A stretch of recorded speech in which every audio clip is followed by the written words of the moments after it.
So this evening we have the Reverend Dr. Canon Frank Cluett as our presenter of the session he prepared as part of the celebration of the 175th anniversary in May. He presented this at the Rooms when we had a gathering on Convocation Day, and it was a wonderful presentation. And of course the whole 175th anniversary has been a great experience, most of it in May, but we felt that the Michaelmas term is an important one. It would have been when Queen's College opened 175 years ago, and we wanted to have another event in this semester. And what better way to do it than to have Frank do his presentation on Queen's College in the three tenses, past, present and future.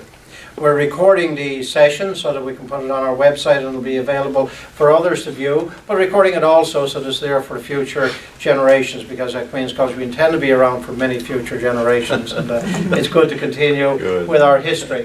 Frank started this preparation decades and decades ago when he came in from the south coast to Queen's College. He's grown in his awareness of the place of theological education in the church, the importance of the development of good pastoral training and good spiritual development, and a good healthy learning community. And of course that's what Frank contributed to, I'm sure, as a student, what he supported in his life and time as a pastor, and certainly in his time as a provost and since he's retired. And for me, certainly, he's been a go-to person since I got whatever type of nudge or call or conscription that came about that led me to have the role I have now. But I'm privileged to be in it and thankful for it. So without further delay, Frank, I'll ask you to present, and we all welcome you and are so glad to have you with us this evening.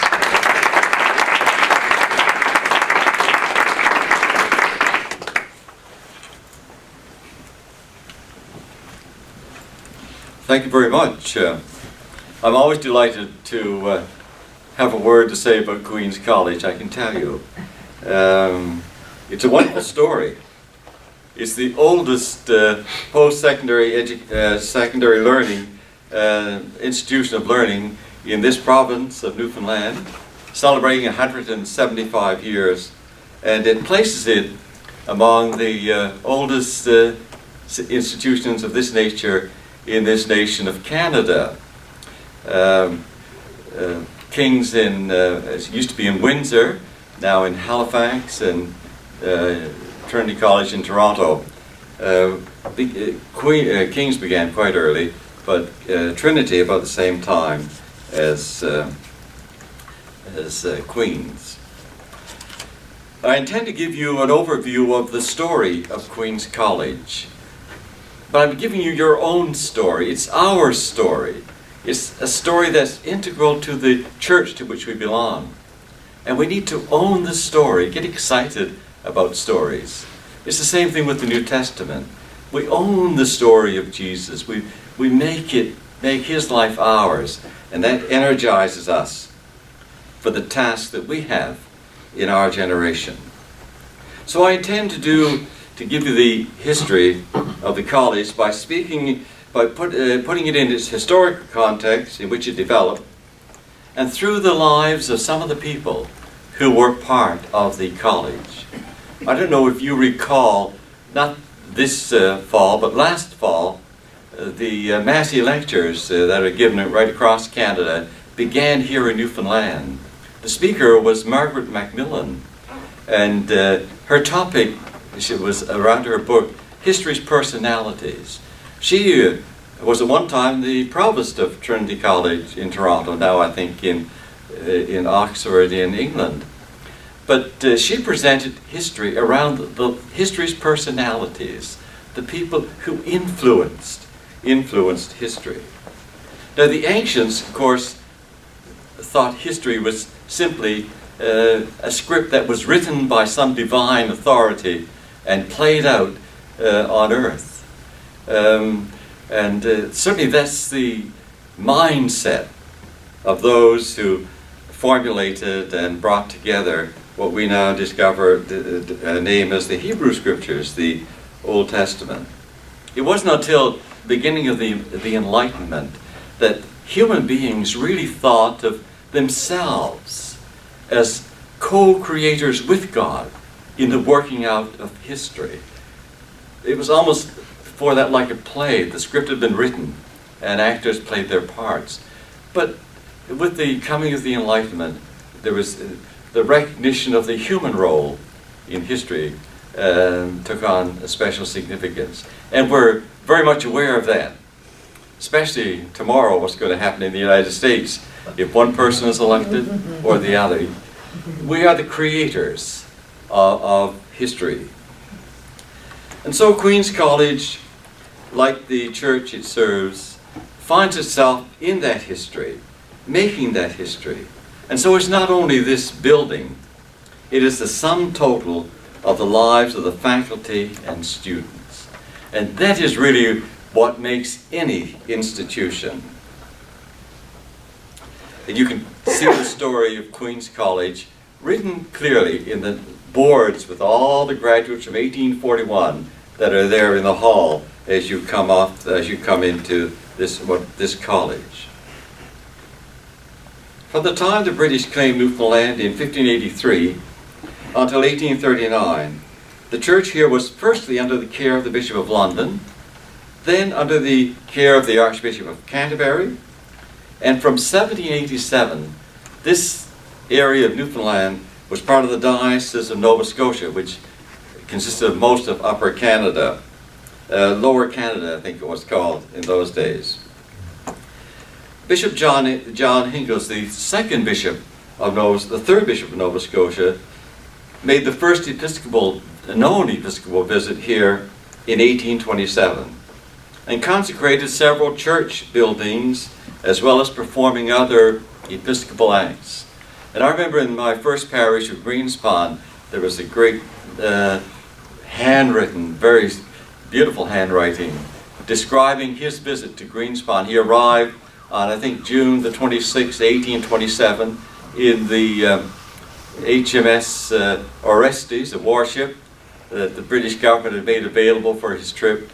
And he arrived at 6 o'clock in the morning, and the writer said he proceeded immediately to the church for the consecration of the building and the awful performance of confirmation. And I've thought since, the devotion of the people to be in church 6 o'clock in the morning is an example for all of us. If it came now, I think we'd be all in bed. So in 1839, the Diocese of Newfoundland was founded, which included both Labrador and Bermuda. It was constituted by the Archbishop of Canterbury, and the letters patent were dated in July of that year. And Aubrey George Spencer, of the same lineage as Winston Spencer Churchill, was appointed bishop. Now, he had made a visit earlier to this colony, as it was then, as an officer with the Royal Navy. But Spencer resigned from the Navy and went back to England and went to Magdalen College, Oxford, and graduated from there, and then was ordained a deacon and a priest, and came back to the American colonies as a missionary. First of all in Newfoundland, in Ferryland, and then he spent some time in Placentia and in Trinity.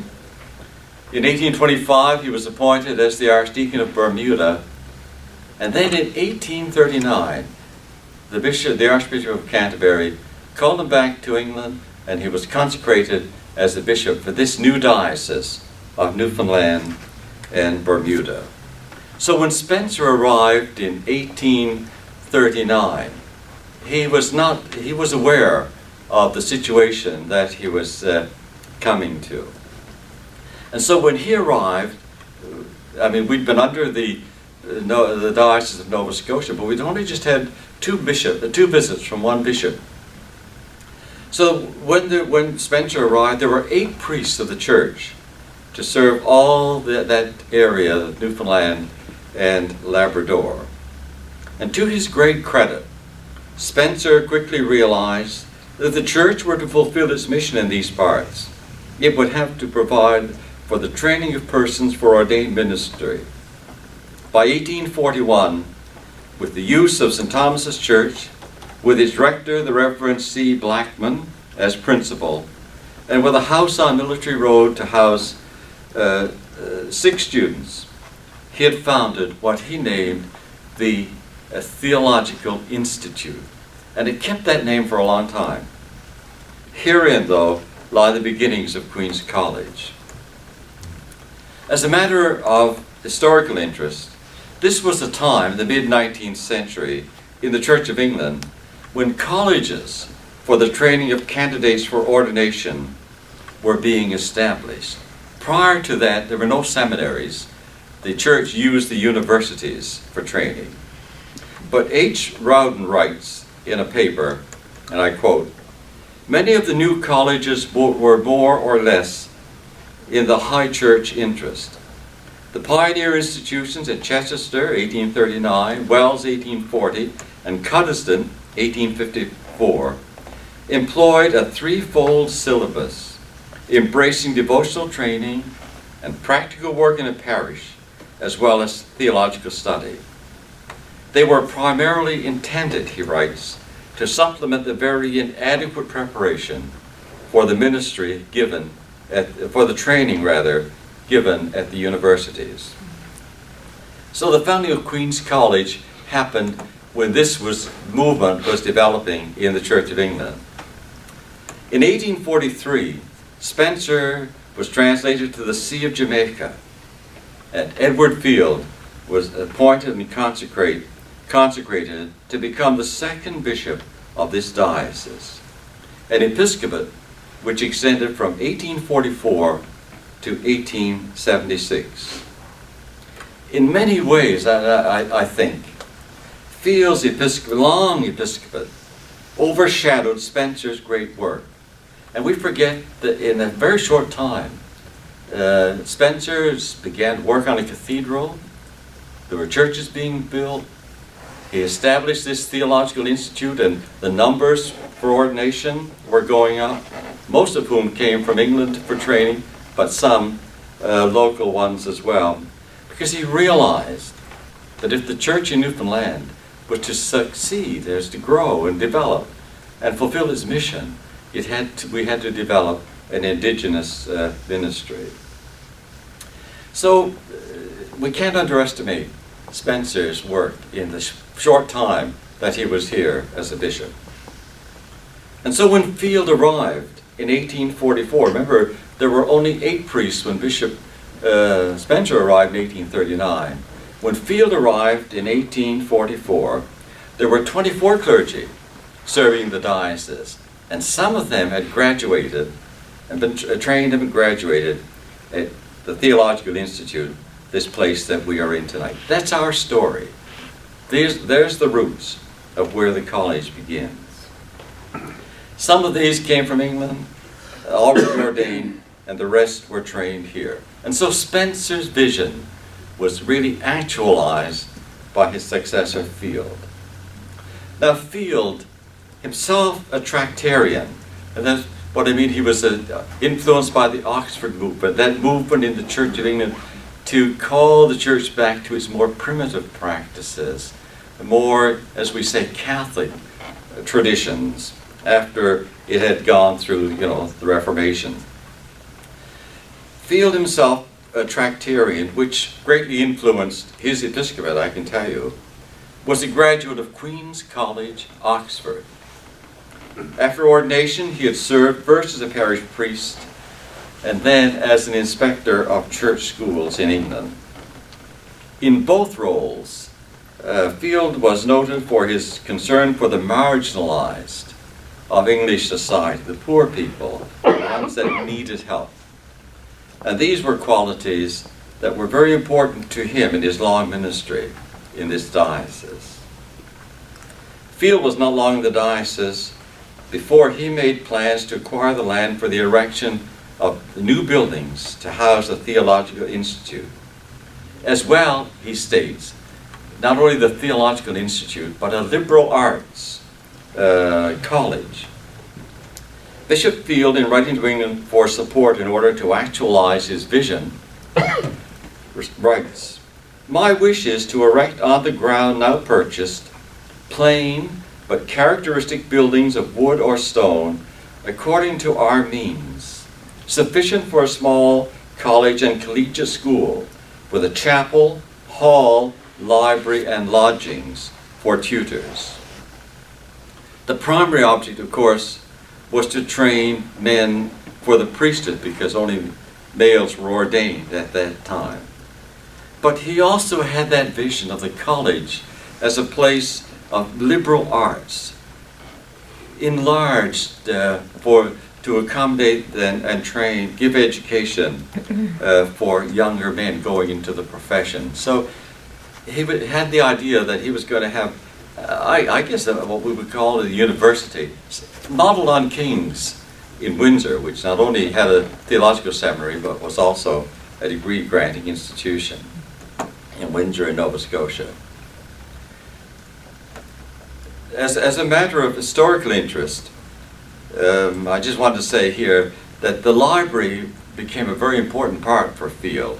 And there are some very old volumes in our library. They're over at the university now in proper storage. But we had, I remember that when I was here, the oldest book that we have was the prayer book of Henry VIII, his primer, published in 1545. And then we had a Geneva Bible in French, published in 1610. And there are lots of other old volumes in the library. They're now in storage at the university as a property of Queen's College. So then Field adds to his letter to England, "I would submit to my friends the propriety of naming the new establishment Queen's College, if such a title can be permitted and sanctioned, for the following reasons. In duty and devotion to Her Majesty Queen Victoria, in respectful recognition of the benefits conferred on the Church in Newfoundland by Her Majesty the Queen Dowager." Now I think that was Queen Adelaide, going through British history, who was the wife of William IV, and she died in 1849. But Spencer also mentions that she had given him money to start his cathedral, to build his cathedral here in St. John. So I think the connection with Newfoundland was through Spencer, because he was a more aristocratic lineage, and then came on to Field. So she was kind to them.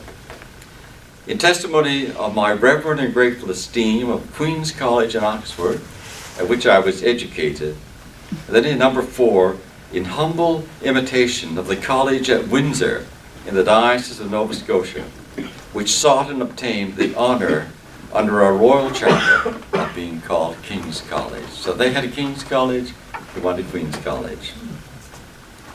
Incidentally, Queen's does not possess a copy of that charter, though through the oral tradition I was told by a graduate, now long deceased, that he'd seen it in the library.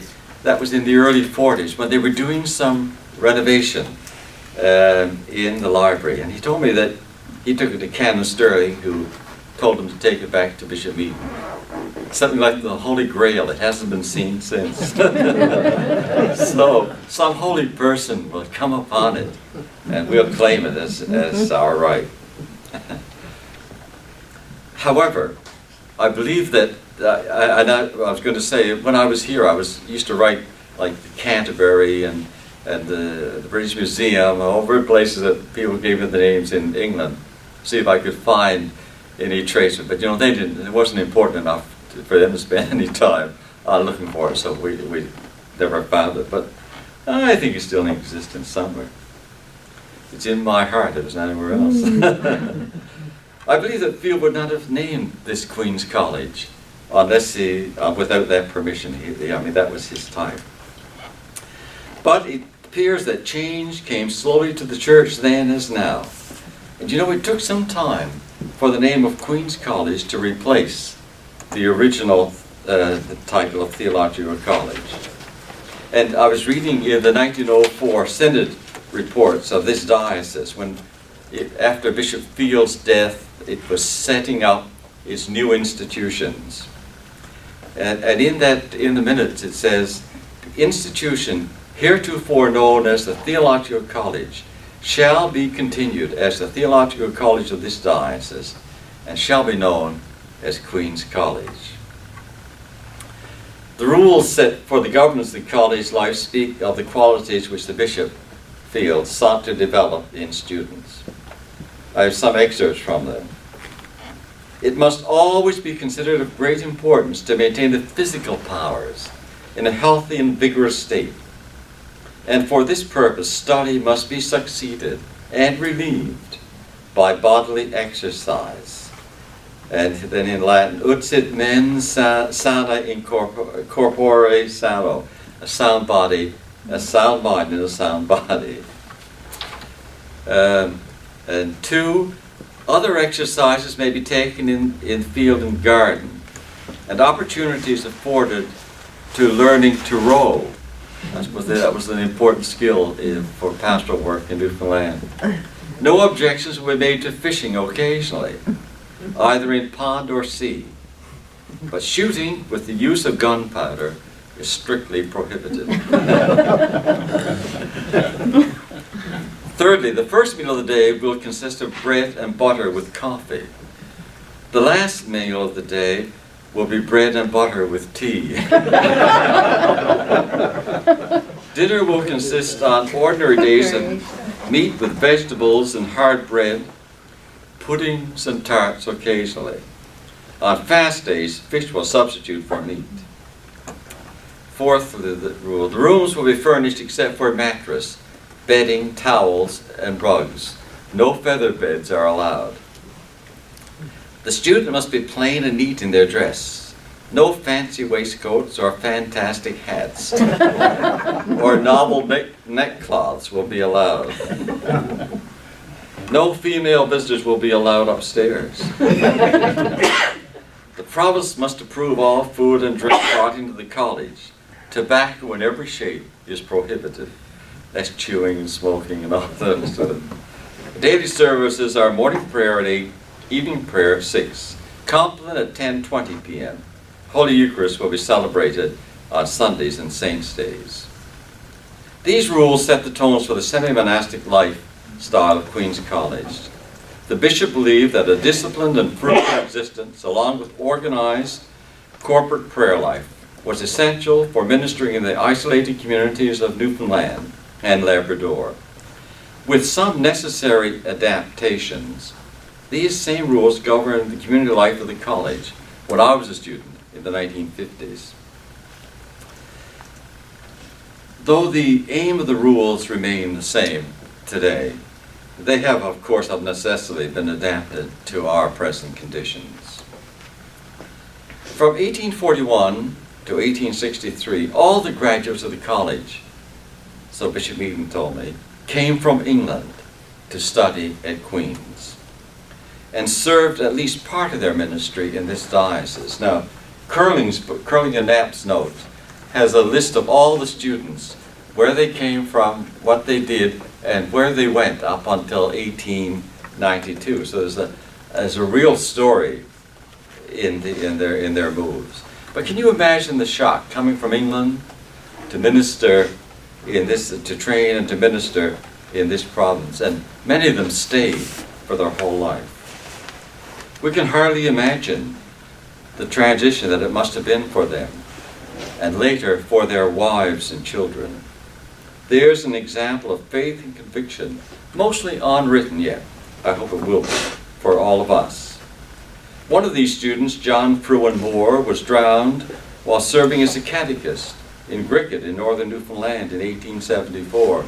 And the window in the college chapel, which later, when Queen's closed on Forest Road, went to the prison chapel up on the Salmoneer line, then came back here, I think, after it's here. Now, was given in memory of John Fruin Moore by his sister. And there were many stories of people who lost their lives. I just picked out a few of them. Thomas Boland, frozen to death in a snowstorm, it says. in Bay St. George. William Legalis drowned near Port aux Basques, returned with 2 companions, returning from a sick call in Isle of Moore. So it wasn't easy.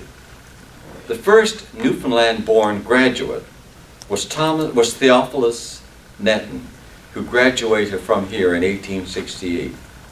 He came from Catalina, and after that there was a steady stream of candidates for ordination from both countries. The curriculum of the college was extremely important to the Tractarian field. He desired a sharp mind in a sound body. To this end, the majority of the faculty of the college until the mid-20th century were graduates from British universities.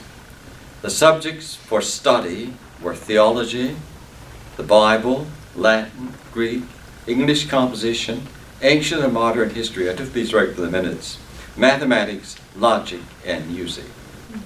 The persons accepted for the study were required to have an elementary knowledge of Latin and Greek. And Latin and Greek were staples of the curriculum, even in my time.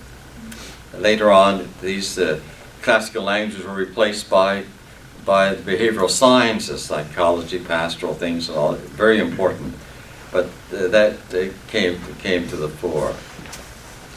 In time, the general ordination examinations set in England were accepted as the standard for ordination here. I found this note in some old minutes from the early 20th century. We were told, I'm quoting from the faculty meeting, we were told at first that our numbers would decrease if we adopted this standard, because dioceses, and they got this in there, upalon, I thought that was a new term, but it's been in use a long time, as they call America, took men on easier terms. This is true, and we have lost 1 or 2 men, but our numbers have not decreased, but increased. And then in 1904 was noted, the study of Hebrew has been added to the syllabus of the college. And from 1938 report it states, and I quote, the college still makes the general ordination examinations of England, or will make the general ordination examination of England, or the licentiate in theology from Durham University, its graduating test, and no student has been ordained during the last 6 years who has not reached this standard. It means a minimum course of 4 years for all candidates, while some have spent as much as 6 years. I think this arrangement with Durham, which lasted until the early 1950s, until our own university was established, was instituted early in the 20th century. I think that's where it comes in. It seems like that's where it appears in the notes of the college. As it was also recorded in a 1904 that, and the college was making some attempts now to reach out to other institutions. This is what it says in 1904 as well. Representation was made to the University of King's College in Windsor to ascertain if the terms could be negotiated for Queen's graduates to be admitted for a final year of study and thereby be considered qualified to receive the degree of Bachelor of Arts. There is no evidence as to the response to this request. On the Durham Association, the principal from 1901 to 1907 was the Reverend T.S. Wilson, who had a Master of Arts degree from Durham University and may have initiated this arrangement.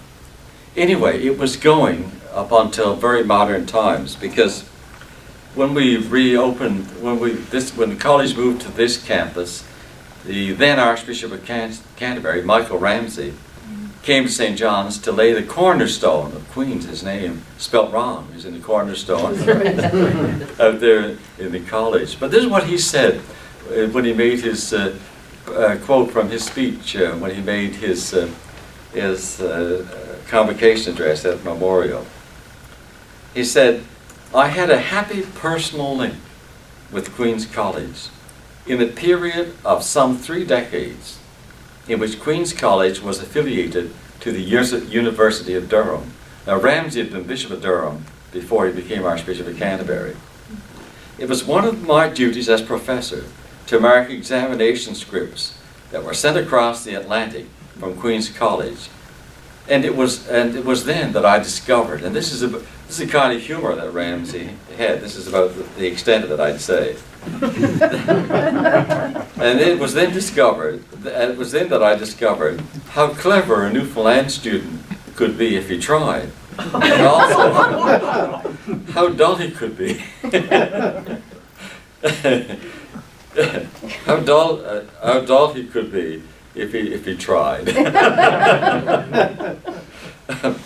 And now it is a great event that the college in its new site on campus is going to both be giving to and receiving from the life of Memorial University.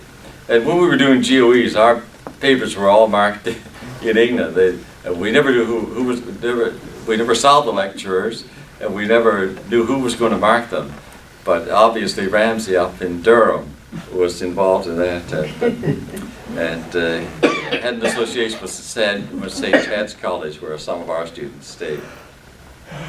But the GOEs remained the standard for awarding the licentiate in theology until the 1960s. I just want to tell you, as a matter of interest, we contacted when the heads of colleges were here in the spring, they contacted Durham to see what was going on, and I had a little word to see if we could find out this connection. But you know, the dean of Durham that I was speaking with was born in St. John's here. His father, then a medical doctor in Newfoundland, and they lived here. He was born and educated here, so he knew all about St. John's. And I had a letter from a friend of mine the other day that reminding me that the son of one of our graduates had just been appointed as the Vice Chancellor of Cambridge in England. That was Frank Toop's son. I don't know, Frank moved from, they trained here, served in Newfoundland, then moved to the Diocese of Montreal, and I think probably Quebec too. And but his son, so we have all these connections that come out when you do this, when you're involved in this stuff. So the graduates of the college have created the story of the college through their ministries to God's people in all parts of the world. And if you look at Curling and Maps notes, they've gone all over the place. Time will permit the mention of only a few. I just wanted to mention Samuel Milliken Stewart. You probably know about him, an Irishman who graduated from Queen's and did some further study in northern missionary work at Emmanuel College in Saskatoon, on the prairies.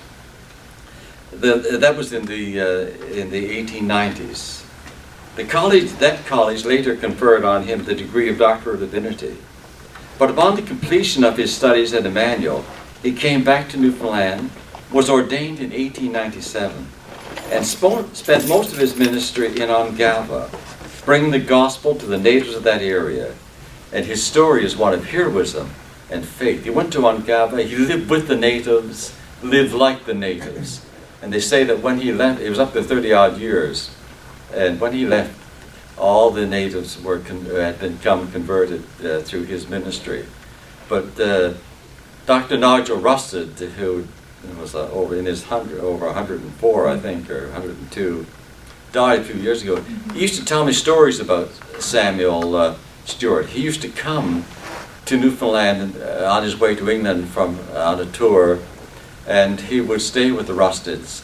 And he was quite a unique individual himself. He used to dress up in these native clothes and go over in England and raise money for the church in Ongava. But he had a lot of information on him. To give you some idea of what these men experienced as they went out into parishes in the 1800s, I want to mention the story of Algernon Gifford, the first clerical appointment to Labrador in the year 1849. It was a very significant occasion in the life of the diocese. And this is how Bishop Field describes the scene as Gifford disembarks the church ship Hawk, which the bishop used for his visitations. And I quote, he's in Blas-Sablon, that area of Labrador, Forto, And this is what he writes. Mr. Gifford was to be put ashore to commence alone and unfriended his ministerial and missionary work. It was no common event, no common trial to be left alone among utter strangers, common fishermen, without house or home, he did, on the shores of Labrador, and no probability of retreat or escape, no prospect of seeing a friend, or even hearing by letter from one for nearly a year. What a contrast, Bishop Field says, in every point and circumstance to my first curacy. During our stay, we had prevailed with a fisherman to put a board partition across his sleeping room and assign one part to Mr. Gifford, and the other half being kept for himself and his wife. The meals would be taken together in a little kitchen, a common apartment, and of course could only consist, in a little kitchen, a common apartment. And of course, the meals could only consist of fish and other Labrador fare. For my friend had nothing whatsoever, but so much personal clothes as he could convey in a carpet bag with his ministerial habit. Notably, however, he did endure the trial, and mercifully he was supported. And later on, after 10 years in Labrador, Gifford moved to Portugal Cove. But that's the story. That's our story. That's what we inherit. John Antle was called from the fishing boat to be a fisher of people. As a teenager, he was from Brigus. As a teenager, he sailed to Labrador in his father's fishing schooner. There he encountered the beginnings of the work of Sir Wilfrid Grenville. After graduating from Queen's in 1892, he left the fishing and came to Queen's College. He served in this diocese for a short period before moving to the mainland and going to British Columbia.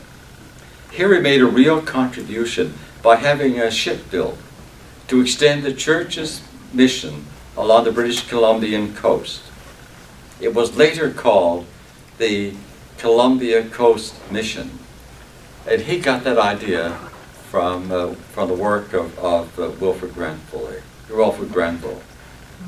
And incidentally, there's a long stories about these people, but during the appeal for funds in England in 1934, Antle was given the gift of a mission boat, and with a crew of volunteers, he sailed that boat back to British Columbia, and it became one of the boats of the Columbia Coast Mission. That's our story. There were priests like Cantor Richards, who spent 40 years in the parish of Flowers Cove, which included southern Labrador. Appointed there as a deacon in 1904, he left the parish in 1945. His story was recorded by one of his parishioners, the Reverend Irving Leto, himself a graduate of Queen's College, and is readily available. Canon John Watkins, who operated a fish processing plant in the parish of Hermitage, that's in the 1940s and 50s, in order to create work for his parishioners. I know something of his work because I worked in the bank in Belorme at that time, and we used to handle the export work for the packing of herring, and that was used by the United Nations Relief Agency to feed people in other parts of the world. Think about the Reverend Carl Major, traveled to all parts of the world with the Private's World Relief and Development Fund. The Reverend Canon Dr. Gerald Peddle, who with many others became military chaplains, rose to the rank of chaplain general. Others were elected to bishops and archbishops. Priests exercised ministry as teachers in our day schools, a very important role. And the story goes on, and it needs to be told. There were principals, provosts, and faculty who made their contribution to the history of the college. The Reverend William Gray, M.A., 1849 to 1851, who was also an architect and artist, who produced a series of drawings of Newfoundland churches which has been published, and who was involved in the redesigning of church buildings according to the Tractarian tradition of Bishop Field. By that I mean they added chancels at the east end of the church, placing the altar in the east instead of a communion table underneath the pulpit. There was the Reverend Jacob Mountain. He was provost from 1854 to 1856.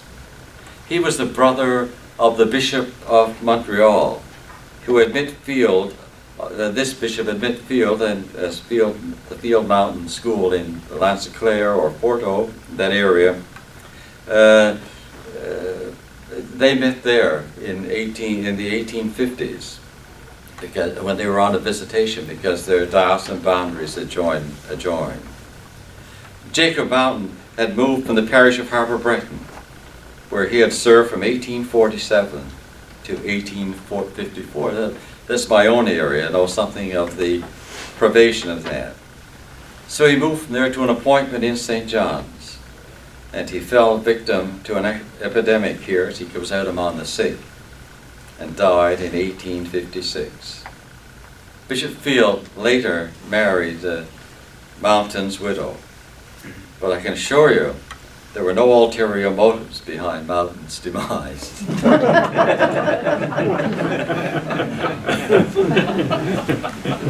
Archdeacon Kelly was the principal from 1864 to 1867, elected as coadjutor bishop to Field, and later became the Prime Minister of the Episcopal Church of Scotland.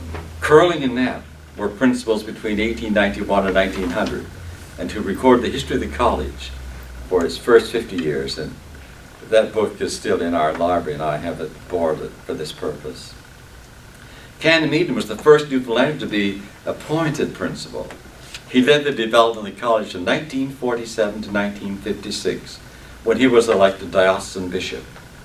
He led in the refurbishing of the college buildings in the post-war years.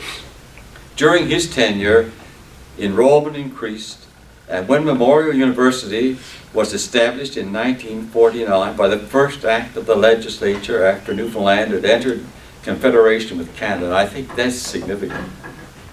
He negotiated the affiliation of Queen's with the new Memorial University.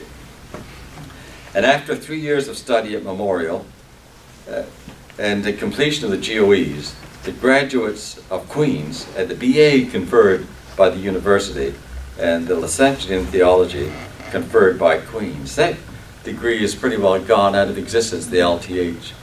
But I was always encouraged. That's what I had at LTH from the GOEs. And when I discovered that Paul Tillich, a great theologian, would always write his name Paul Tillich, LTH. so I thought there might be some hope for me. I didn't know.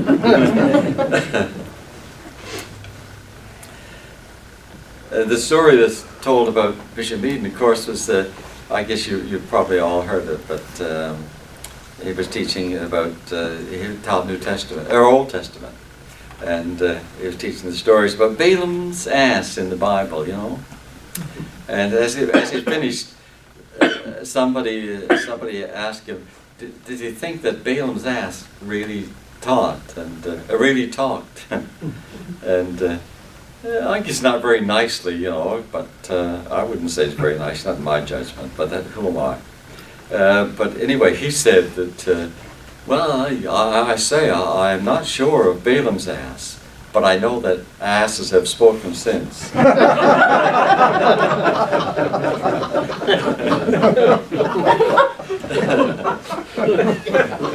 Following Canon Meaden's consecration as bishop, he resigned his position at Queen's, and the Reverend Canon George Earle was appointed principal.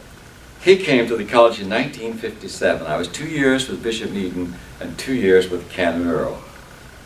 He came when the post-war enthusiasm was at its peak. In Newfoundland and Labrador, there were new political structures, new university, a new availability of academic and professional development to all our citizens, and generally a new optimism in the church. We couldn't build them big enough.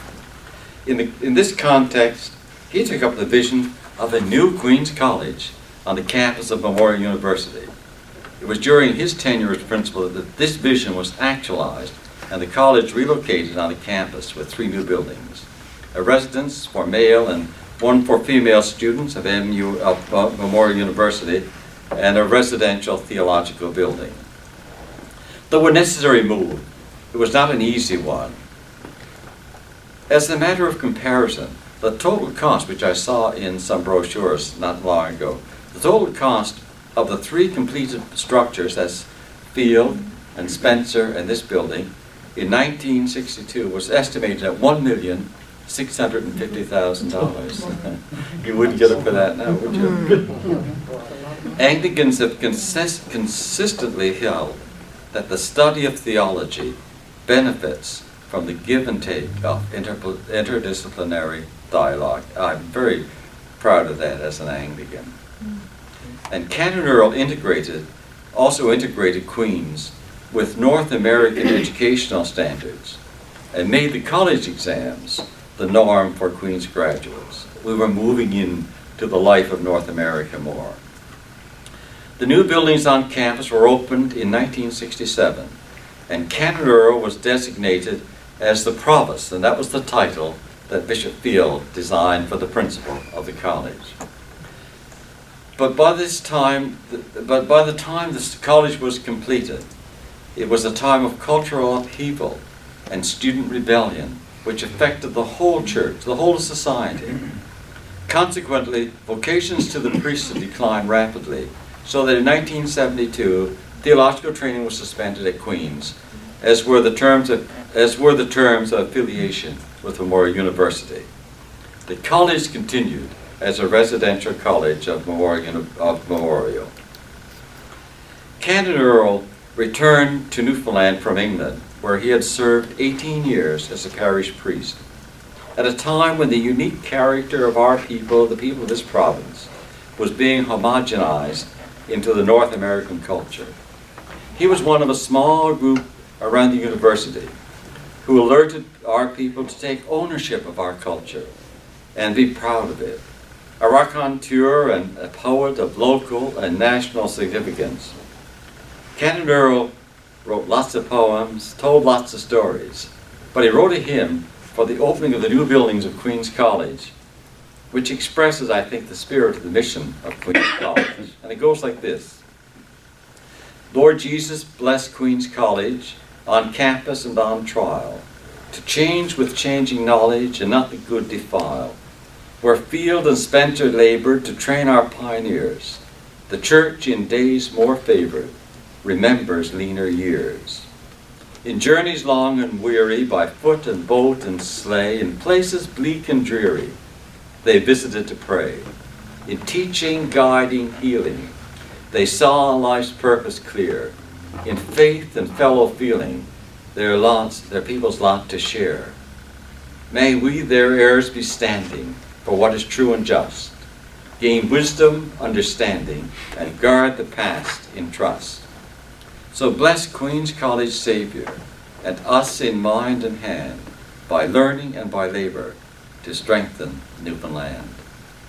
They had another verse which we kind of got a bit sexist, and so we dropped it after it was brought to our attention, but it went something like, the men, they gave free labor, the women cooked and sewed.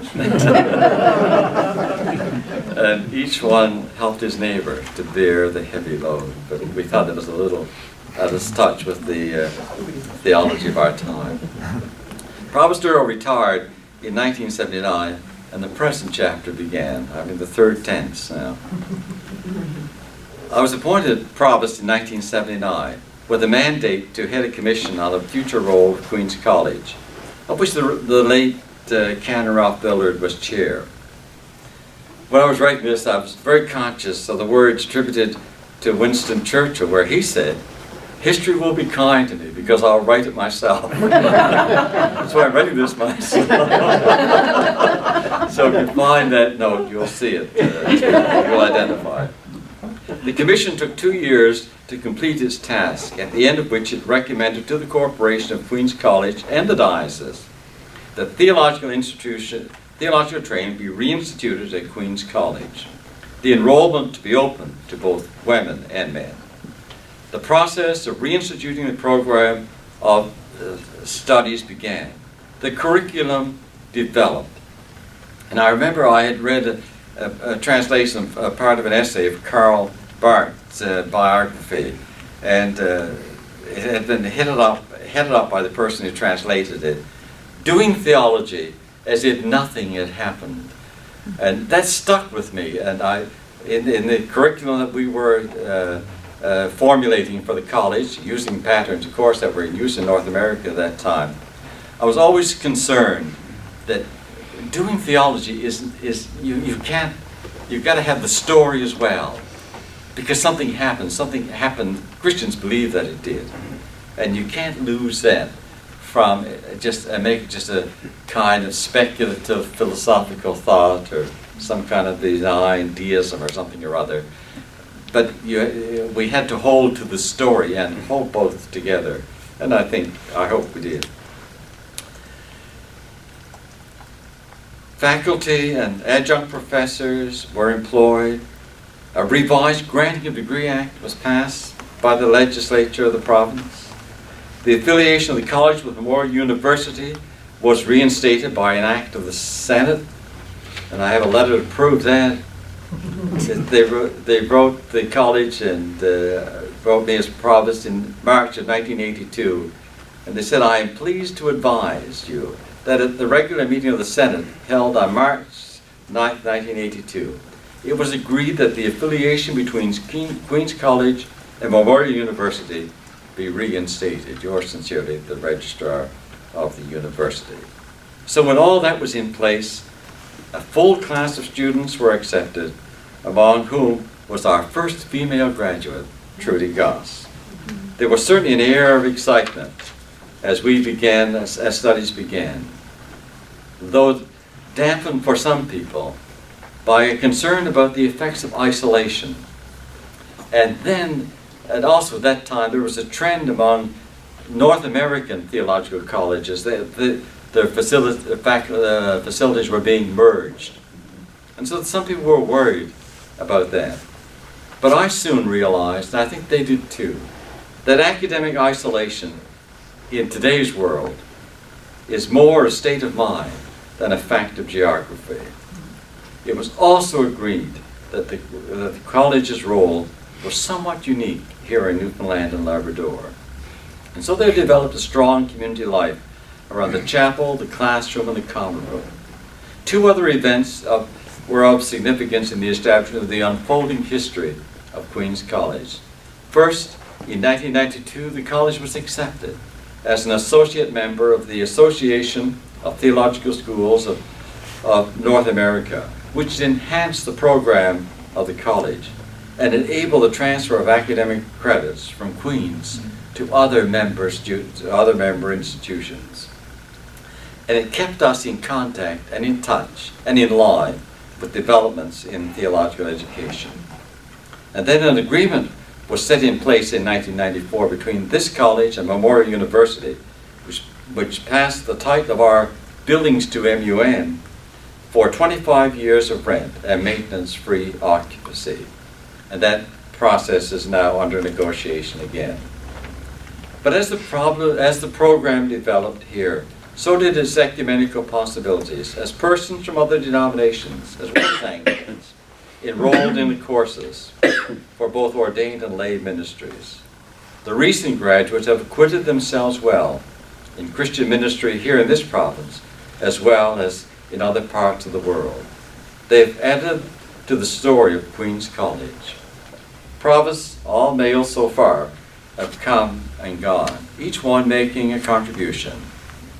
And now the Dr. Rick Singleton exercises these responsibilities as the college prepares to meet the changes and challenges of this present time.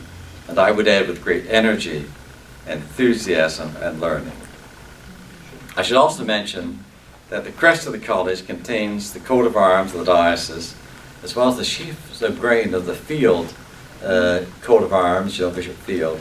Also some Maltese crosses from the coat of arms of Queen's College in Oxford. The College of Queen's Oxford is, the crest of Queen's Oxford is over the office door. And the hoods are listed in the catalogue of universities and colleges of the British Commonwealth. But what of the future of the college? It is in our hands and God's. And as I said, we've come to recognize that humans are co-creators, at least I have, of God, with God of history. And so I believe there is a vibrant future for Queen's College because the need for Christian education is more urgent now than ever. We need to address the issues of the world, that the world's facing in the spirit of the gospel. The college, like all institutions, including the church, must adapt and change. That is of the essence of living. If it fails to do that, it will probably fossilize. And here I think of the words of the Reverend Dr. Sheldon Mackenzie, a beloved memory, who was on our faculty here for many years, taught New Testament. And he used to tell me, I remember him saying so many times, about the account of the resurrection of Lazarus. The resuscitation, not the resurrection, the resuscitation of Lazarus in St. John's Gospel. And he said, Sheldon used to say, that the most important words for the church in that story are the words, unbind him and let him go. You see, likewise, in the account of the resurrection of Jesus, the claws which bound the body were left behind in the tomb. I think that the church and theological education, in whatever form it finds itself, should consider carefully Dr. Mackenzie's thoughts. As I sit in the pew and move away from clerical role, I sense that many of the laity feel that, like Nero, the church fiddles away while Rome burns. There are many pressing issues disrupting human lives that need to hear the church's prophetic voice in their concerns. Queen's College and similar institutions has an important role in informing people's minds in order to equip them for this mission. And these are some of the issues that I see. I mentioned these when Rex interviewed me for the book that he wrote on Queen's College. Just mention them briefly because I think they're important. I think one of the issues that the church has to address is technology. I'm not against technological development. I've benefited from it so much in the areas of science and commerce and industry. But there's always the danger that human worth and dignity might take second place to efficiency and development. And I think you can see that coming as technology replacing human workers. You read about it in the press all the time. And I think in this situation, the church has to say something. It has to come up with a new theology of work that somehow accommodates whatever we're doing to some sense of human dignity and worth. And I think the church has a real voice there because we've always stood. The church has always claimed, anyway, that the human person is unique and of equal worth in God's presence. I think that's one of the cornerstones of the gospel. I think, too, the church has to face some of the ideologies that are facing the world. What I'm thinking about is, that, like,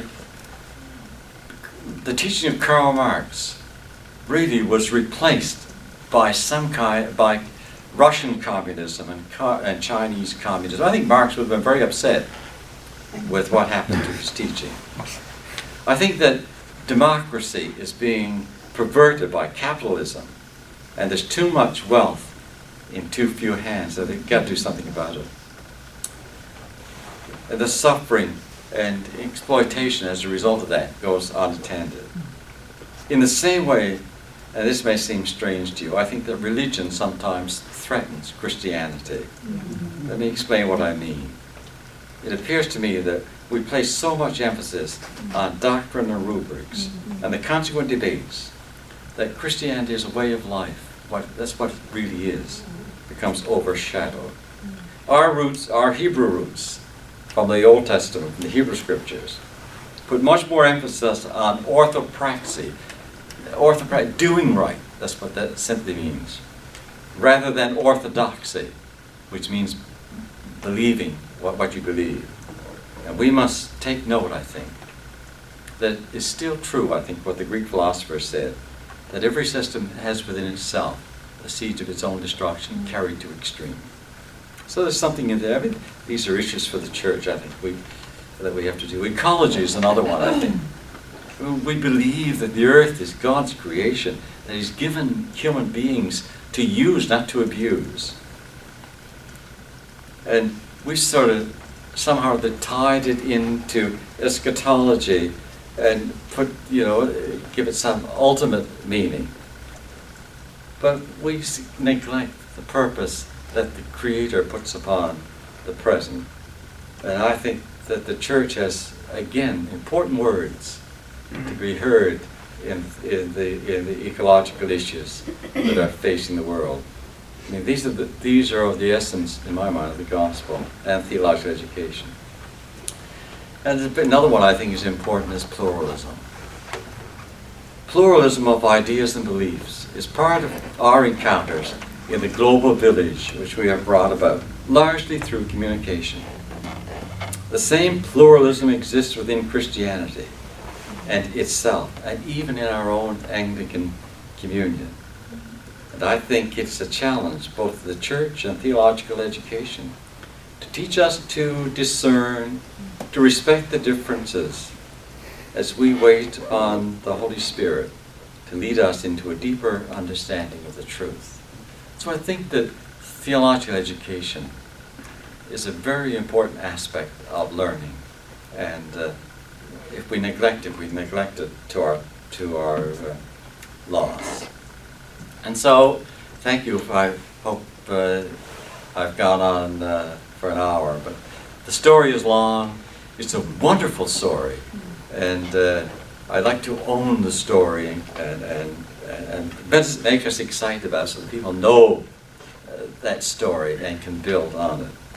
So in conclusion, I just want to refer to an observation. When we were students at Queen's, everybody had a copy of William Temple's readings from St. John's Gospel. I still use it. The scholarship is good. And he has an analogy in the front, in the beginning of that book, about a photograph and a portrait. He's talking about this in the Gospels. Matthew, Mark, and Luke present, in Temple's opinion, present a photograph of Jesus, a picture in time of Jesus.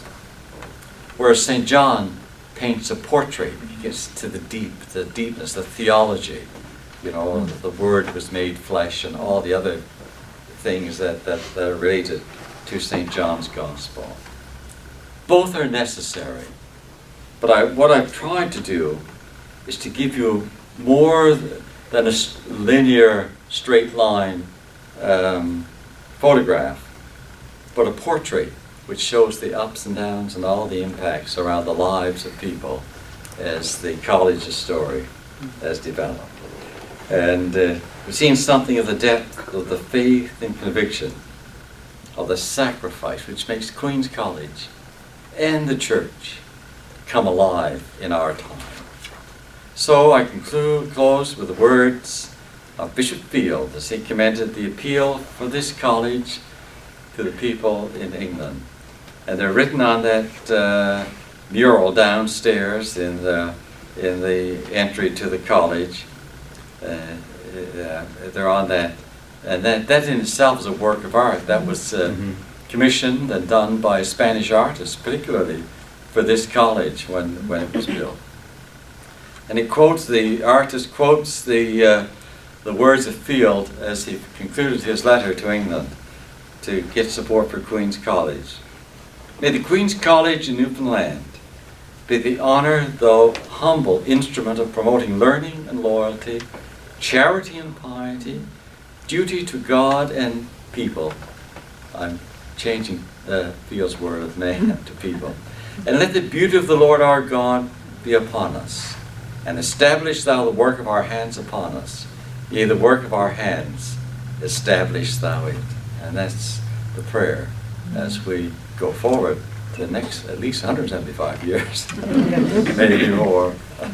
Thank you very much for being so attentive.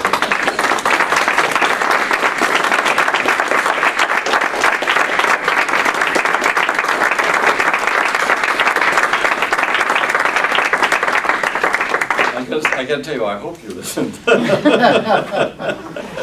We'll just take a moment to see if anyone has a question or comment, observation to share with the gathering.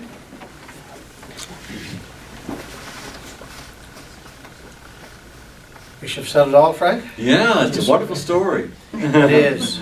And it's wonderful and continues to grow and become rich in the texture of the people who are involved and the memories and the folklore.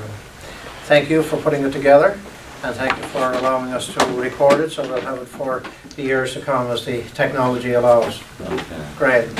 Thanks again, Frank. Well, thank you very much indeed. Good.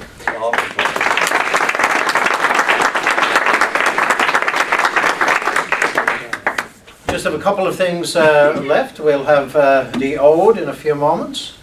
We invite you to join us in the common room for some social time. And wouldn't be a gathering such as this and miss the opportunity to mention a collection. But the collection I want to mention this evening is not money, but it's a different one. We felt it was important to establish something as a mark of the 175th anniversary of Queen's College. We're going to establish a collection of the stories and the memories of the spouses of clergy. It's a piece of the history of the church in Newfoundland, and in fact Queen's College, but broader than that, the church generally. But it's a component that hasn't been recorded much, hasn't been brought forward and put together in a place that it can be a resource for the study of history and church history and people who are interested in those matters. Maybe we may have a student or two in the future who are doing church history courses. Some want to do their thesis in their Masters of Theological Studies. And so we've decided to commence a collection, and we'll be calling for people to write their own memories if they want. Perhaps people to write memories of their mothers or fathers now, as things are coming about with male and female clergy. There may be people in congregations throughout the province who would have interesting memories and thoughts. There may be photos and a variety of things around, because we know of the immense contribution that's been made by the spouse of clergy across our province and around the world, really. So we'll be putting that out more formally with the few details. We don't want to make it complicated for people. We don't want to make it to inhibit it by detail, but just a few details on asking people to submit and to tell them that we intend to record it both on paper and in a digital format, and the cataloguing and those types of things. But the main thing will be to capture the stories. And so we'll be asking you and others to think about it and encourage others to submit those stories as well. And in our library here at Queen's, in the resource centre that we have, we'll keep track of it and make it available as time goes on. So that's it for here for now. Thank you for coming. Great to have you. And you can lead us in the Ode before we head on to our